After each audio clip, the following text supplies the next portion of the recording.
under US law, if a party gets 5% of the popular vote nationwide, they are entitled to federal funding and state funding in future subsequent races. Right. One of the reasons the Democrats sued Jill Stein in so many different states to get her off the ballot is precisely for this reason.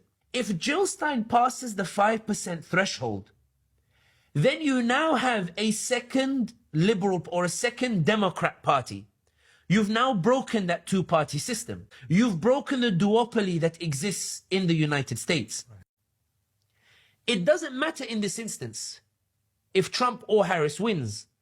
All of the news will be the two-party system is broken and Harris lost because she supported the Zionists. And support for Zionism broke the two-party system.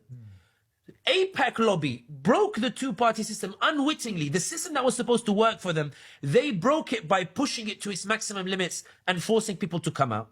If Jill Stein gets past 5%, and some Cornel West supporters might say, why are you focusing on Jill Stein here? It's because in the polls in the swing states, it's Jill Stein who's way ahead of Kamala Harris. Yeah. In Michigan, I think she's 43%. Kamala Harris is on 16. Right. In Wisconsin, I think Jill Stein is like 54 or something like that. And Harris, it's because Jill Stein is way ahead in that regard. Yeah. But in any case, if Jill Stein gets to 5%, if they register a popular vote for Jill Stein, and those popular votes across the whole nation are counted, and she gets past 5%, she becomes a recognized party that entitles her to federal funding that allows her to seriously compete with the Democrats and the Republicans. But there's one final point, I promise on this. Yeah.